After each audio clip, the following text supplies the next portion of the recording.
विद्यार्थी मित्रांनो, Suman high school number 5 Surat इयत्ता 9वी विज्ञान विषयाच्या प्रकरण नंबर 9 बळ आणि गतीचे नियम आज आपण अभ्यासणार आहोत. पहिल्यांदा आपण प्रस्तावना पाहू. प्रकरण 8 मध्ये आपण रेषीय मार्गावरील पदार्थाच्या गतीची चर्चा, त्याचे स्थान, वेग आणि प्रवेगाच्या संदर्भात केली. आपण पाहिले की अशी गती नियमित किंवा अनियमित असते. सर्व प्रकारच्या गतीसाठी एखादे परिबळ किंवा कारण आवश्यक असते. शतकांपासून गती आणि त्याच्या कारणांनी वैज्ञानिक आणि तत्ववेत्त्यांना गोंधळात टाकले होते.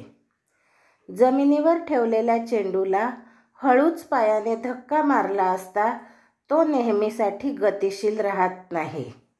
या प्रकारची अवलोकने दर्शवतात की पदार्थाची स्थिर अवस्थाच त्याची नैसर्गिक अवस्था आहे.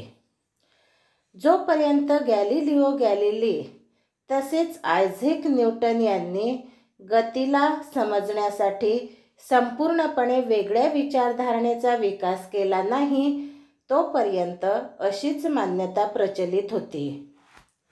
दैनंदिन जीवनात आपण बघतो की स्थिर पदार्थाला गतीत आणण्यासाठी किंवा गतिशील वस्तूला थांबवण्यासाठी आपल्याला काही प्रयत्न करावे लागतात.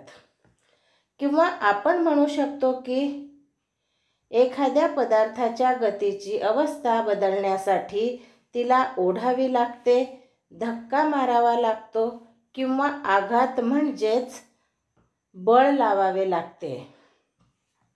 यालाच बळ असे म्हणतात. बळाचा विचार पदार्थाला या प्रकारे खेचणे, धक्का मारणे किंवा पायाने धक्का मारणे यावर आधारित आहे. वस्तूला खेचणे, धक्का देणे किंवा आघात करणे या सर्व प्रक्रिया वस्तूला गतिमान करण्याची प्रयुक्ती आहे. आपल्याद्वारे त्यावर बळ लावल्यामुळेच त्याची गती होते. एखाद्या वस्तूच्या वेगाच्या मूल्यामध्ये बदल करणे म्हणजेच पदार्थाची गती वाढवणे किंवा कमी करणे किंवा त्याच्या गतीची दिशा बदलण्यासाठी बळाचा उपयोग होतो. हे पण आपल्याला माहिती आहे की बळाने पदार्थाचा आकार किंवा आकारमान मध्ये बदल करू शकतो. उदाहरणार्थ, स्प्रिंगला खेचले असता त्याच्या लांबीत वाढ होते. रबरी फुग्याला 2 तळहातांमध्ये ठेवून दाबल्यास त्याचा आकार बदलतो. आता आपण संतुलित आणि असंतुलित बळाचा अभ्यास करू. आकृतीत दर्शवल्याप्रमाणे लाकडाच्या एका ठोकळ्याला समक्षितिज टेबलावर ठेवले आहे. आकृतीत दर्शविल्यानुसार 2 दोरी X आणि Y ब्लॉकच्या समोरासमोरील टोकांना जोडलेले आहे. आता आपण बळ लावून दोरी X ला ओढले तर तो ब्लॉक उजव्या बाजूला गती करतो. त्याचप्रमाणे जर दोरी Y ला ओढले तर तो ब्लॉक डाव्या बाजूला गती करतो. पण जर ब्लॉकला दोन्ही बाजूंनी समान बळाने ओढले तर ब्लॉक गती करीत नाही. या प्रकारच्या बळाला संतुलित बळ म्हणतात आणि ते पदार्थाच्या स्थिर किंवा गतिमान अवस्थेमध्ये बदल करीत नाही. आता एका अशा अवस्थेचा विचार करा की त्यात वेगवेगळ्या मूल्याचे 2 परस्पर विरुद्ध दिशेमध्ये लागणाऱ्या बळाने ब्लॉकला खेचण्यात आले. या घटनेमध्ये ब्लॉक जास्त मूल्य असणाऱ्या बळाच्या दिशेत गती करतो. अशा प्रकारे येथे दोन्ही बळे संतुलित नाही आणि या असंतुलित बळाचे परिणामी बळ गतीच्या दिशेत कार्यरत आहे. यावरून म्हणता येईल की ब्लॉकवर लावणारे असंतुलित बळ ब्लॉकमध्ये गती निर्माण करते. जेव्हा काही मुले एका ब्लॉकला खडबडीत सपाटीवर सरकवण्याचा प्रयत्न करतात जर ते कमी बळाने बॉक्सला सरकवण्याचा प्रयत्न करतील तर बॉक्स सरकत नाही, कारण घर्षण बळ धक्क्याच्या विरुद्ध दिशेला कार्य करीत आहे. आकृती ए मध्ये दर्शवल्यानुसार हे घर्षण बळ दोन संपर्क सपाटीमध्ये निर्माण होते.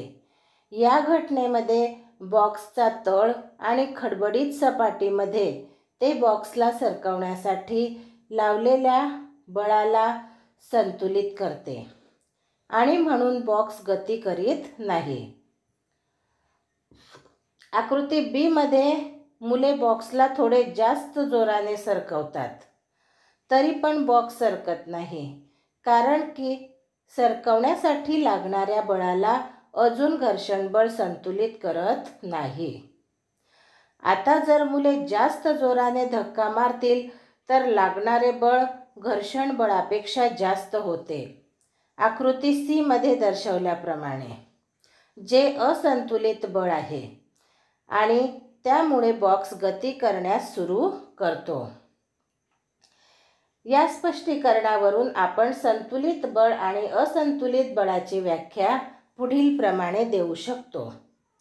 ज्या बळाच्या संयुक्त परिणामाखाली पदार्थाच्या स्थिर किंवा गतिमान अवस्थेमध्ये बदल होत नाही त्या बळांना संतुलित बळे म्हणतात आणि संतुलित बळाचे परिणामी बळ 0 असते.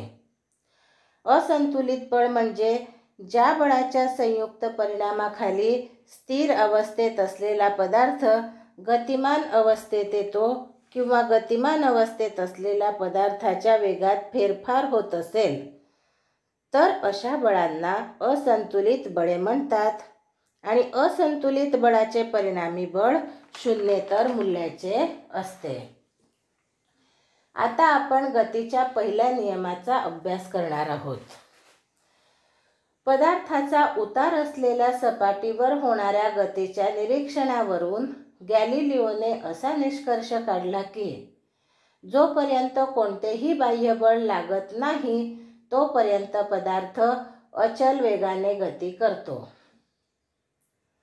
त्याने अवलोकन केले की जेव्हा गोटी उताराच्या सपाटीवर खालील बाजूला गती करते तेव्हा तिच्या वेगात वाढ होते, आकृती ए मध्ये दर्शवल्याप्रमाणे.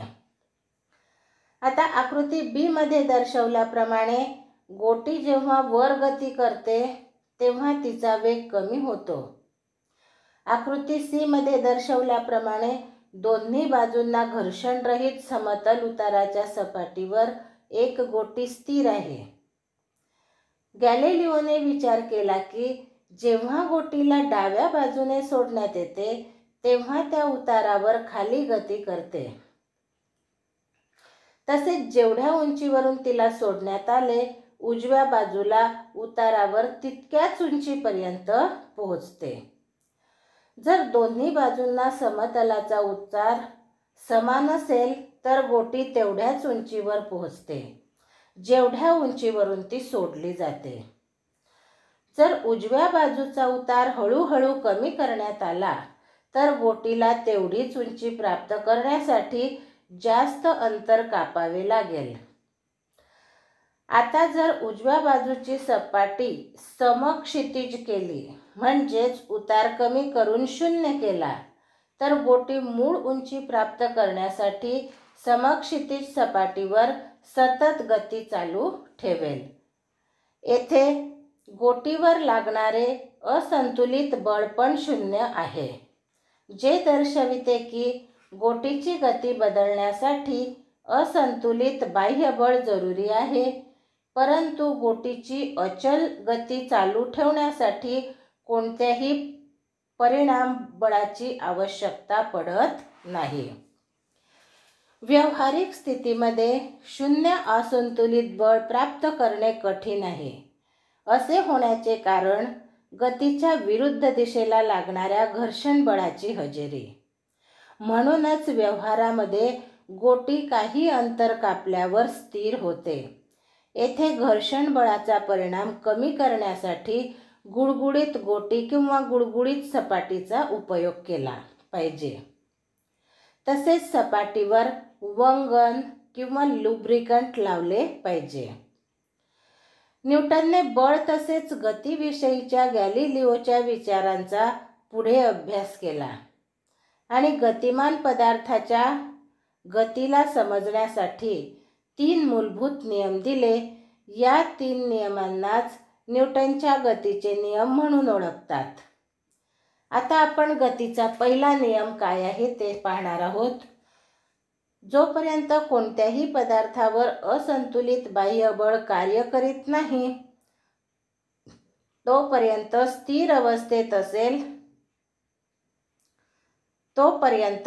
पदार्थ स्थिर अवस्थेत असेल तर स्थिर अवस्थेतच राहतो आणि तोपर्यंत प्रत्येक पदार्थ त्याची स्थिर अवस्था किंवा रेषीय मार्गावरील अचल गतीची अवस्था सुरूच ठेवतो. आता गतीच्या पहिल्या नियमाचे उदाहरण पाहणार आहोत आपण. पहिलं उदाहरण आहे, एखाद्या मोटार कारमध्ये प्रवास करताना झालेल्या अनुभवाचे वर्णन जडत्वाच्या नियमाद्वारे करता येते.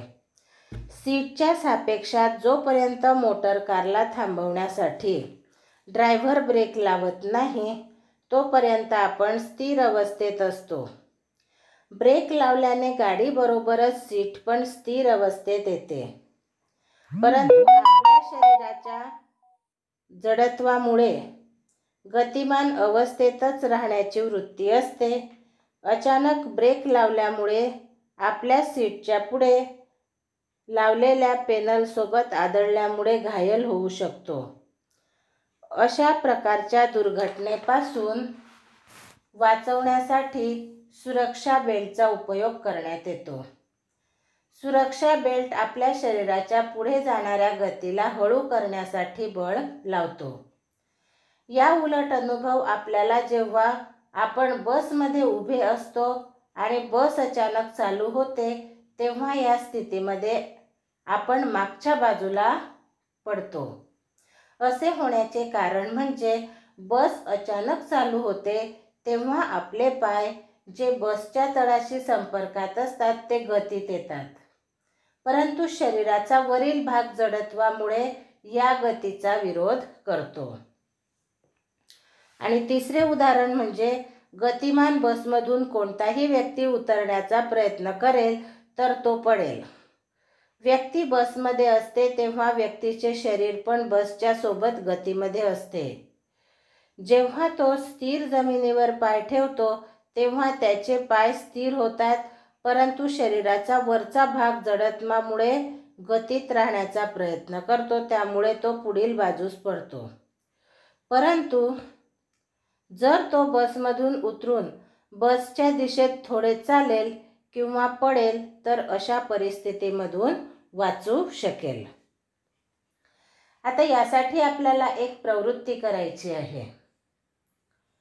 आकृतीमध्ये दर्शवल्याप्रमाणे कॅरमच्या एकसारख्या सोंगट्यांना एकावर एक मांडून थप्पी तयार केली. स्ट्रायकरला स्वतःच्या बोटाच्या मदतीने समक्षितिज दिशेत जोराने सरकवून थप्पीच्या सर्वात खाली असलेल्या सोंगटीवर आपटले. जर तुम्ही सोंगटीला पूर्ण तीव्रतेने आपटले तर पाहू शकाल की फक्त खालची सोंगटीच बाहेर झाल्यानंतर इतर सोंगट्या पूर्वी मांडल्याप्रमाणे जडत्वामुळे तशाच थप्पीत राहतात.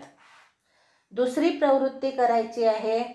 आकृतीत दर्शवल्याप्रमाणे काचेच्या एक रिकाम्या ग्लासवर कार्ड पेपर ठेवून त्याच्यावर 5 रुपयाचा शिक्का ठेवा. पेपरला बोटाने समक्षितिज दिशेत धक्का मारा. जर आपण हीच क्रिया वेगाने केली तर पेपर बाहेर फेकला जातो आणि शिक्का त्याच्या जडत्वामुळे खाली गती करून ग्लासमध्ये पडतो. पेपर सरकल्यानंतर सुद्धा शिक्का जडत्वामुळे स्वतःची स्थिर अवस्था टिकवून ठेवण्याचा प्रयत्न करतो. मग आपण आता जडत्व आणि वस्तुमानाचा काय संबंध आहे हे पाहणार आहेत. तर प्रवृत्तीवरून आपण पाहिले की प्रत्येक पदार्थ स्वतःची मूळ स्थिती टिकवून ठेवण्याचा प्रयत्न करीत असतो. पदार्थाच्या या गुणधर्माला त्याचे जडत्व म्हणतात. आपल्याला माहीतच आहे की पुस्तकांनी भरलेला बॉक्स सरकवण्यापेक्षा खाली बॉक्स सहजपणे सरकवता येतो. फुटबॉलला किक मारली असता तो उसळून दूर जातो. परंतु तितक्याच बळाने मोठ्या दगडाला किक मारली असता कदाचित तो सरकणार पण नाही. एक सायकल चालवण्यासाठी जितके बळ लागेल तितकेच बळ ट्रेन चालवण्यासाठी वापरले तर ट्रेन चालणार नाही. या तीनही घटनेत जड वस्तू जसे की पुस्तकांनी भरलेला बॉक्स, दगड आणि ट्रेनचे जडत्व जास्त असल्याने ते स्वतःची मूळ स्थिती टिकवून ठेवतात. हलक्या पदार्थाचे जडत्व कमी असल्याने ते सहजपणे स्वतःच्या अवस्थेत फेरफार करतात. अशा प्रकारे पदार्थाचे वस्तुमान हे पदार्थाच्या जडत्वाचे माप दर्शवितात. जास्त वस्तुमान असणाऱ्या पदार्थाचे जडत्व जास्त आणि कमी वस्तुमान असणाऱ्या पदार्थाचे जडत्व कमी असते. आता आपण गतीचा दुसरा नियम पाहणार आहोत. आपण गतीच्या दुसऱ्या नियमासाठी वेगमान या राशीचा अभ्यास करणार आहोत. दैनंदिन जीवनात आपल्याला खूप अनुभव येतात. टेबल टेनिसच्या खेळादरम्यान बॉल जर एखाद्या खेळाडूच्या शरीरावर आदळला तर तो घायल होत नाही. पण जर वेगाने येणारा क्रिकेटचा बॉल एखाद्या दर्शकाला लागला तर तो घायल होऊ शकतो. रस्त्यावर साईडला उभ्या असलेल्या ट्रकला कोणताही धोका नाही, परंतु 5 मीटर पर सेकंद एवढ्या कमी वेगाने गती करणाऱ्या ट्रकच्या टक्करने पण रस्त्यावर उभ्या असलेल्या एखाद्या व्यक्तीचा मृत्यू होऊ शकतो. कमी वस्तुमान असलेल्या पदार्थ जसे की बंदूकमधून गोळी तीव्र वेगाने सोडण्यात आली तर ती सुद्धा एखाद्या व्यक्तीच्या मृत्यूचे कारण होऊ शकते. यावरून लक्षात येते की पदार्थाद्वारे उत्पन्न होणारा आघात पदार्थाच्या वस्तुमान तसेच वेगावर अवलंबून असतो. या प्रकारे एखाद्या वस्तूला प्रवेगित करण्यात आले तर जास्त वेग प्राप्त करण्यासाठी जास्त बळाची आवश्यकता असते. दुसऱ्या शब्दात सांगायचे तर पदार्थाचे वस्तुमान तसेच वेग याबरोबर संबंधित एक राशी अस्तित्वात आहे. न्यूटनने या राशीला वेगमान म्हटले. मग आपण या वेगमान राशीबद्दल माहिती मिळवू. कोणत्याही पदार्थाचे वेगमान p हे त्याचे वस्तुमान m आणि वेग v च्या गुणाकाराने व्याख्यायित करता येते. म्हणून p बरोबर mv. वेगमानाला दिशा आणि मूल्य दोन्ही आहेत म्हणून ही सदिश राशी आहे. वेगमानाचा SI एकक किलोग्राम मीटर पर सेकंद आहे. गतीचा दुसरा नियम सांगतो की कोणत्याही पदार्थाच्या वेगमानात होणाऱ्या बदलाचा समय दर त्याच्यावर लागणाऱ्या असंतुलित बळाएवढा आणि बळाच्या दिशेतच असतो. आता आपण गतीच्या दुसऱ्या नियमाचे गाणितिक निरूपण पाहणार आहोत.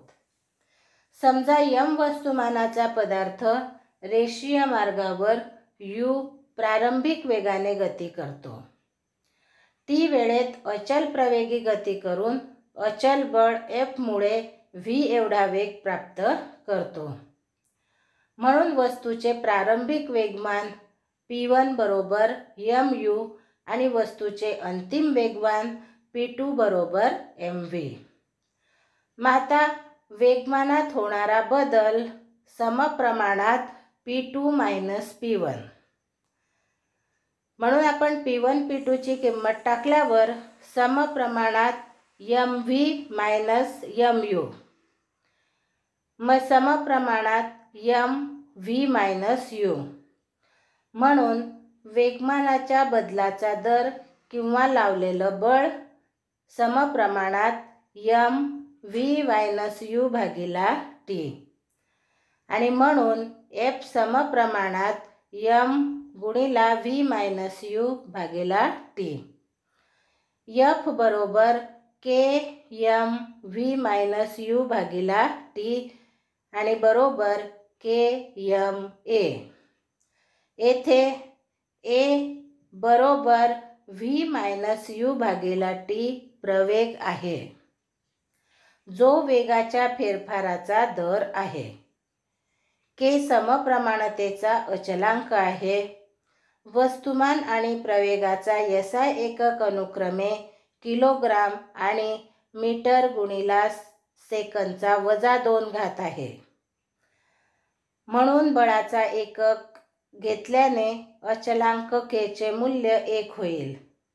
म्हणून 1 एकक बळ बरोबर के गुणिला 1 किलोग्राम गुणिला 1 मीटर इंटू सेकंदचा -2. म्हणून F बरोबर ma. के चे मूल्य आपण 1 घेतलेलं आहे, म्हणून F बरोबर ma.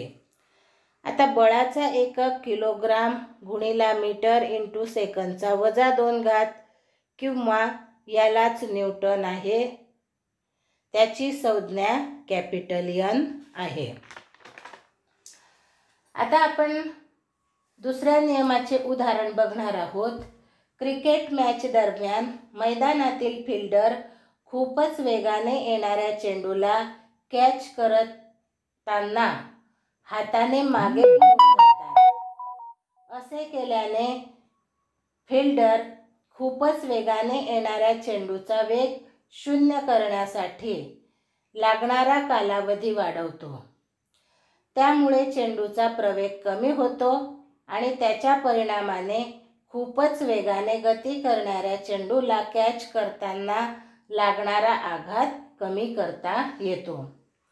दुसरं उदाहरण आहे. उंच उडीच्या खेळामध्ये खेळाडू स्पंजाच्या गादीवर किंवा रेतीवर उडी मारतो. असे खेळाडूंनी झेप लावल्यानंतर खाली पडण्यासाठीचा कालावधी वाढवण्यासाठी करण्यात येतो.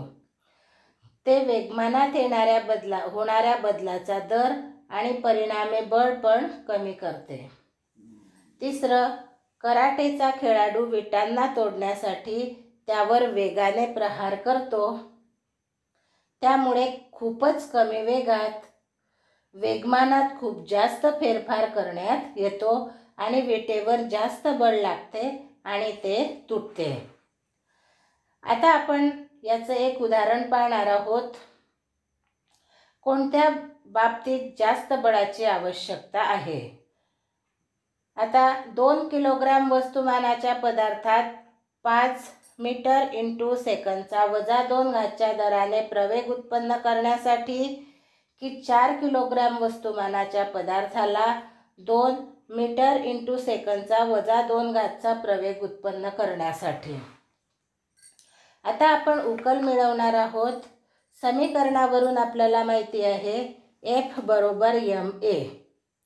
येथे m1 बरोबर 2 किलोग्राम, a1 बरोबर 5 मीटर इंटू सेकंदचा -2, m2 बरोबर 4 किलोग्राम आणि a2 बरोबर 2 मीटर इंटू सेकंदचा -2. आणि म्हणून F1 बरोबर m1a1 बरोबर 2 किलोग्राम गुणिला 5 मीटर इंटू सेकंदचा -2 बरोबर 10 न्यूटन. आणि F2 बरोबर m2a2 बरोबर 4 किलोग्राम गुणिला 2 मीटर इंटू सेकंदचा -2 बरोबर 8 न्यूटन. येथे F1 ग्रेटर दॅन F2 आहे. अशा प्रकारे 2 किलोग्राम वस्तुमानाच्या वस्तूला 5 मीटर इंटू सेकंदचा -2 दराने प्रवेगित करण्यासाठी जास्त बळाची आवश्यकता आहे. आता आपण गतीचा तिसरा नियमाचा अभ्यास करणार आहोत. गतीचा तिसरा नियम दर्शवतो की जेव्हा एक पदार्थ दुसऱ्या पदार्थावर बळ लावतो तेव्हा दुसरा पदार्थ पण तात्काळ पहिल्या पदार्थावर बळ लावतो. ही दोन्ही बळे नेहमी समान मूल्याचे आणि परस्पर विरुद्ध दिशेत असतात. आकृतीमध्ये दर्शवल्याप्रमाणे एक दुसऱ्याबरोबर जोडलेल्या 2 स्प्रिंग काट्यांचा विचार करा. स्प्रिंग बॅलन्स बीचे स्थिर टोक एक भिंतीसारख्या पक्क्या आधारावर जोडलेले आहे. जेव्हा स्प्रिंग बॅलन्स सीच्या दुसऱ्या टोकाला बळ लावण्यात आले असता आपण पाहतो की दोन्ही स्प्रिंग बॅलन्स त्याच्या स्केलवर एकसारखे रीडिंग दर्शविते. याचा अर्थ असा की स्प्रिंग बॅलन्स ए द्वारा स्प्रिंग बॅलन्स बी वर लावणारे बळ आणि स्प्रिंग बॅलन्स बी द्वारा स्प्रिंग बॅलन्स ए वर लावणारे बळ समान परंतु विरुद्ध दिशेत आहेत. स्प्रिंग बॅलन्स ए द्वारा स्प्रिंग बॅलन्स बी वर लावलेल्या बळाला क्रियाबळ तर स्प्रिंग बॅलन्स बी द्वारे स्प्रिंग बॅलन्स ए वर लावलेल्या बळाला प्रतिक्रियाबळ म्हणतात. मग क्रियाबळ म्हणजेच आघात आणि प्रतिक्रियाबळ म्हणजेच प्रत्याघात समान मूल्याचे आणि परस्पर विरुद्ध दिशेत असतात. आता याचे आपण उदाहरणं पाहणार आहोत. बंदुकीने गोळी सोडण्याच्या घटनेत बंदुकीद्वारे गोळीवर पुढील बाजूने एक बळ लावले. गोळी पण बंदुकीवर तेवढ्याच मूल्याचे पण विरुद्ध दिशेत बळ लावते. त्यामुळे बंदूक मागे ढकलली जाते. बंदुकीचे वस्तुमान गोळीच्या वस्तुमानाने खूपच जास्त असल्याने बंदूकचा प्रवेग गोळीच्या प्रवेगापेक्षा खूपच कमी असतो. जेव्हा व्यक्ती जमिनीवर चालतो तेव्हा त्याच्या पायाद्वारे जमिनीवर बळ लागते, ज्याला क्रियाबळ म्हणतात. याच वेळेस जमिनीद्वारे व्यक्तीच्या पायावर बळ लागते, त्या प्रतिक्रिया बळामुळे व्यक्ती पुढे जाऊ शकतो. पोहणारा स्वतःच्या हाताने आणि पायाने पाण्याला मागे ढकलून पाण्यात पुढे जातो. रॉकेटच्या इंधनाच्या दहनामुळे उत्पन्न होणारा वायू तळाशी असलेल्या नोझलमधून बाहेर पडतो. त्याच्या परिणामी रॉकेट वरच्या बाजूला उचलले जाते. आता यासाठी आपण प्रवृत्ती पाहणार आहोत. 2 मुलांना गरगडीच्या फळीवर आकृतीमध्ये दर्शवल्याप्रमाणे उभे राहायला सांगा. त्यांना रेतीने भरलेली थैली द्या. आता त्यांना या थैलीला कॅच करण्याचा खेळ खेळायला सांगा. रेतीची थैली फेकल्यामुळे क्रियाबळ ते दोघे तात्काळ प्रतिक्रिया बळाचा अनुभव करतील का? दोन्ही फळीच्या चक्रावर एक सफेद रेषा काढा, ज्यामुळे जेव्हा मुळे थैलीला फेकतील तेव्हा दोन्ही फळींचे अवलोकन करा. आता आपण वेगमान संरक्षणाचा नियम पाहणार आहोत.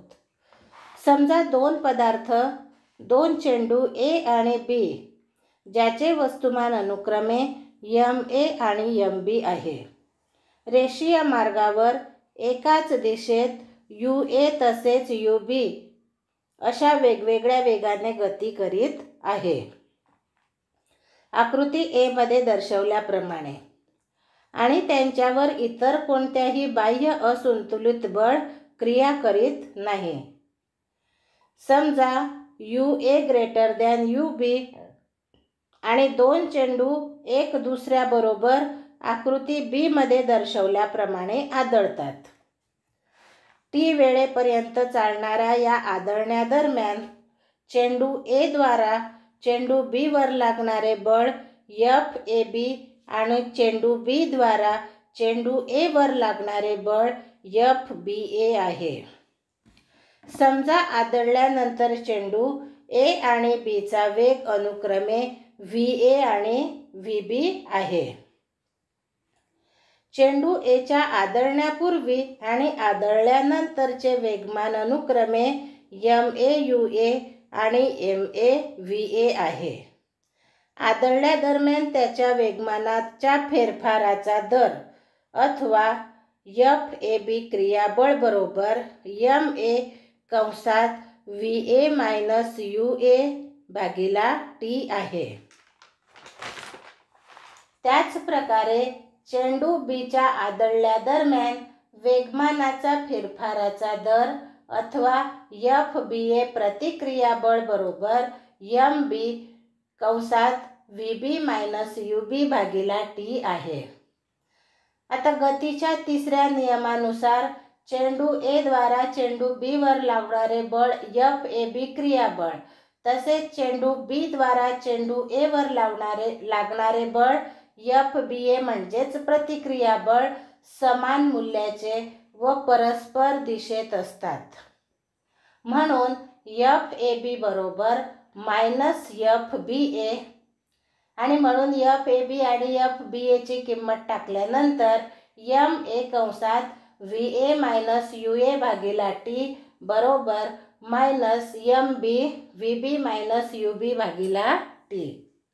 यावरून आपण कॅल्क्युलेशन करून MAUA अधिक MBUB बरोबर MAVA अधिक MBVB म्हणजेच आदळण्यापूर्वी चेंडू ए आणि चेंडू बीचे एकूण वेगमान MAUA अधिक MBUB तसेच आदळल्यानंतरचे एकूण वेगमान MAVA अधिक MBVB आहे. यावरून आपल्या लक्षात येईल की चेंडूवर कोणतेही बाह्यबळ क्रिया करीत नसेल तर त्यांचे एकूण वेगमान बदलत नाही, म्हणजेच त्याचे संरक्षण होते. यावरून आपण वेगमानाच्या संरक्षणाचा नियम सांगू शकतो. दोन पदार्थाच्या आदळण्यापूर्वीच्या वेगमानांची बेरीज आदळण्यानंतरच्या वेगमानांच्या बेरजे एवढी होते. यालाच वेगमान संरक्षणाचा नियम म्हणतात.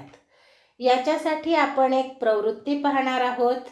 एक मोठा फुगा घ्या, त्याला पूर्ण फुगवा, त्याच्या तोंडाला दोरी बांधा. सेलोटेपच्या मदतीने एक स्ट्रॉला फुग्याला चिटकवा. स्ट्रॉमधून दोरी टाकून त्याचे एक टोक तुमच्या हातामध्ये ठेवा किंवा भिंतीला बांधा. दोरीचे दुसरे टोक भिंतीवर काही अंतरावर बांधा, आकृतीत दर्शवल्याप्रमाणे.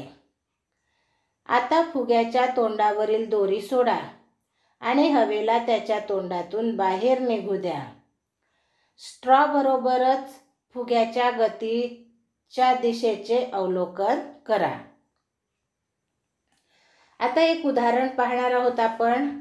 20 ग्रॅमच्या एका गोळीला 2 किलोग्राम वस्तुमान असणाऱ्या बंदुकीमधून 150 मीटर पर सेकंदच्या वेगाने समक्षितिज दिशेमध्ये सोडण्यात येते.